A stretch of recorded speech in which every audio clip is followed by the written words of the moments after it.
देख रहे हैं कोर्ट राउंड अप। दिल्ली में आवारा कुत्तों की समस्या का हाईकोर्ट ने संज्ञान लिया है और उस मुद्दे पर संतुलन बनाए रखने की बात कही गई। डॉग लवर्स और उनका विरोध करने वालों में विवाद बढ़ा है और उस विवाद का असर आम जनता पर पड़ रहा है। सुप्रीम कोर्ट ने, माफ कीजिएगा, हाई कोर्ट, ये दिल्ली हाई कोर्ट में इस पूरे मामले को देखा गया, सुना गया और दिल्ली हाई कोर्ट की तरफ से ये बताया गया है कि संतुलन बनाए रखना बहुत जरूरी है। पिछले कुछ वक्त में आपने जरूर देखा होगा जहां पर डॉग लवर्स और आम लोगों के बीच में कई जगहों पर झड़पें, तू मैं, कई जगहों पर संघर्ष, लात घूंसे चलते हुए आपने देखे होंगे। एक तरफ डॉग लवर्स, उनकी अपनी फीलिंग्स, दूसरी तरफ आम लोगों के बीच में।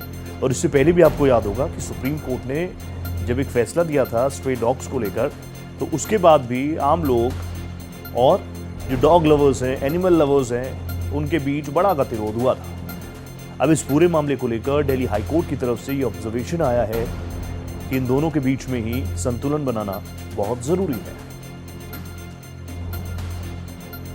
दिल्ली में आप जानते हैं, कई बार आपने ऐसे विजुअल्स देखे होंगे, दोनों ही पक्षों को आप देखते हैं, सुनते हैं। कई बार लगता है ये पक्ष ठीक है, कई बार लगता है इनकी बातें भी बिल्कुल वाजिब हैं।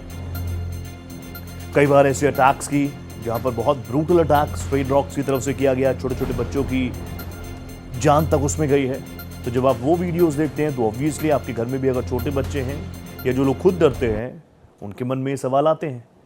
लेकिन इस पूरे मामले को लेकर आप जानते हैं कई बार कोर्ट्स का भी रुख किया गया है, पिटिशन दाखिल की गई है और अब इसी को लेकर दिल्ली हाई कोर्ट ने यह महत्वपूर्ण ऑब्जर्वेशन दिया है। लेकिन ये संतुलन किस तरीके से होगा, इसको लेकर क्या कुछ गाइडलाइंस जारी होंगी, कैसे समन्वय बैठाया जाएगा और जो डर है लोगों के मन में उसको कैसे हटाया जाएगा, ये कुछ ऐसे सवाल हैं जो आप सभी के मन में आ रहे होंगे।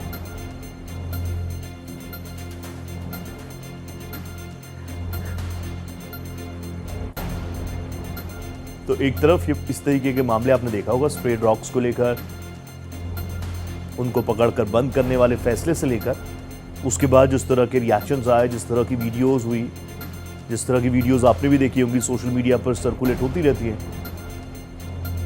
और मामला ये कहीं ना कहीं बहुत संवेदनाओं के साथ देखा भी जाता है, काफी संवेदनशील मामला है। जो डॉग लवर्स हैं, एनिमल लवर्स हैं, वो इसके लिए किसी भी हद तक जाने को तैयार हैं।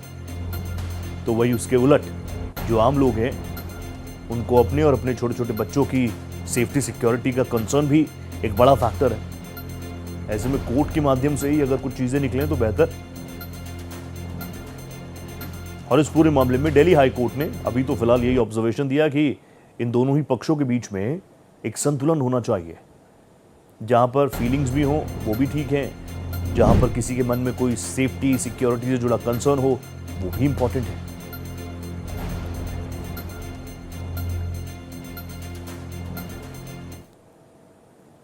दिल्ली दंगों में आईबी अफसर की हत्या के मामले में ताहिर हुसैन समेत 5 दोषियों की सजा पर फैसला टल चुका है। 27 जुलाई तक कड़कड़डुमा कोर्ट में सुनवाई टल चुकी है। दोषियों के वकीलों को हलफनामा दाखिल करने के भी निर्देश जारी हुए हैं। हलफनामे में दोषियों की आर्थिक स्थिति की जानकारी मांगी गई है। तो दिल्ली दंगे हुए थे, आपको याद होगा, और उसमें तत्कालीन आम आदमी पार्टी के पार्षद ताहिर हुसैन का भी नाम था।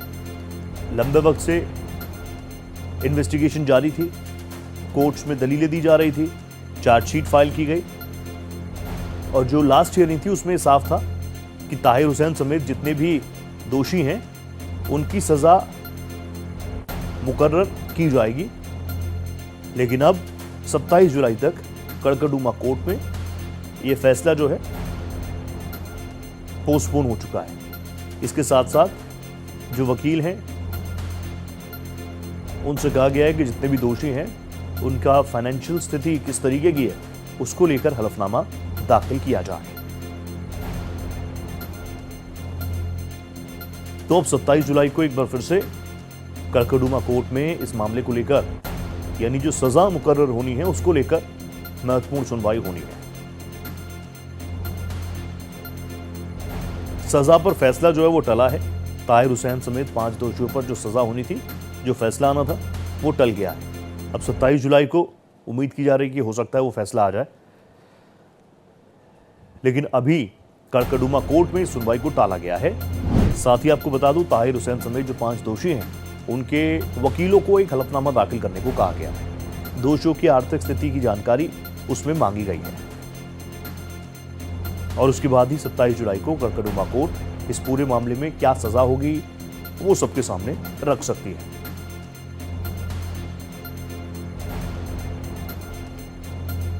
आपको याद होगा किस तरीके से दिल्ली में दंगे हुए थे। वो पूरा नॉर्थ ईस्ट दिल्ली का इलाका जहां पर जबरदस्त हिंसा हुई थी, आगजनी हुई थी, हत्या हुई थी और उसी में आईबी अफसर की भी मौत हुई थी। बहुत सारी चीजें चार्जशीट में बताई गई हैं कि बिल्कुल प्री प्लान तरीके से टारगेटेड अटैक्स इन दंगों के दौरान किए गए थे। कड़कड़डूमा कोर्ट इस मामले को लगातार सुन रही थी और इसमें ताहिर हुसैन समेत 5 लोगों को दोषी करार दिया गया है। उनकी सजा पर फैसला आना था, लेकिन अभी वो फिलहाल टल गया है। अब कड़कड़डूमा कोर्ट एक बार फिर से इस मामले को लेकर, यानी दोषियों की सजा क्या हो उसको लेकर अपना फैसला सुना सकती है।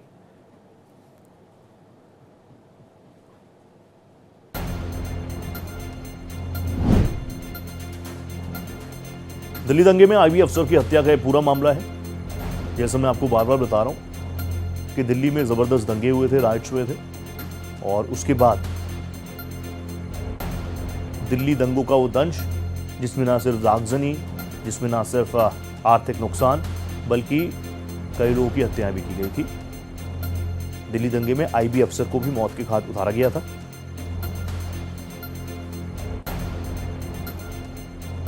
इस पूरे मामले को लेकर इन्वेस्टिगेटिव एजेंसीज, इसके अलावा कोर्ट में जो पूरी प्रक्रिया रही, उसके बाद ताहिर हुसैन समेत 5 लोगों को इस मामले में दोषी करार दिया गया। अब दोषी हो गए हैं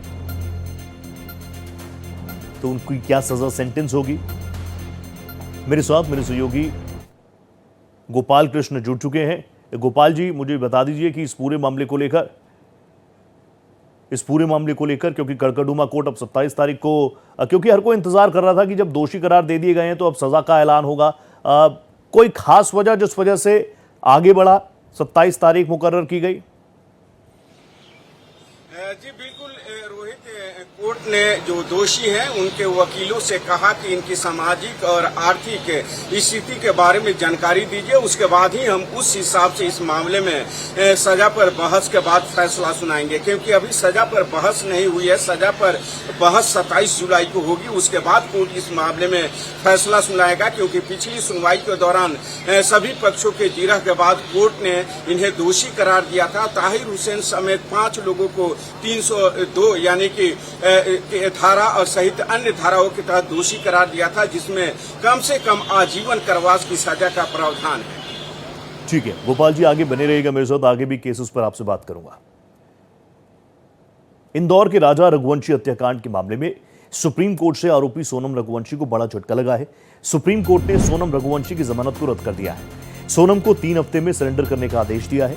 मेघालय सरकार की याचिका पर सुप्रीम कोर्ट में इस मामले पर सुनवाई हुई। आपको याद होगा जो मेघालय कोर्ट था वहां से जमानत मिली थी और उस वक्त ये कहा गया था कि पूरी तरीके से जानकारी सोनम को दी नहीं गई।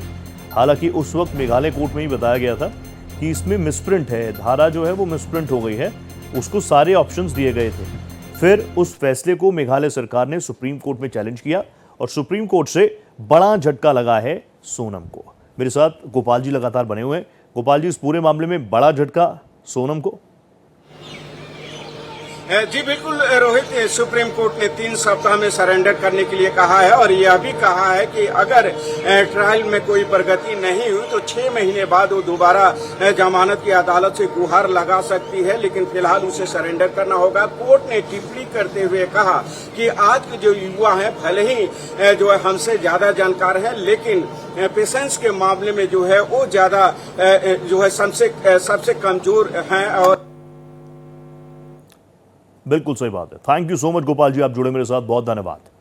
कोर्ट राउंड अप में इतना ही, दीजिए इजाजत, नमस्कार।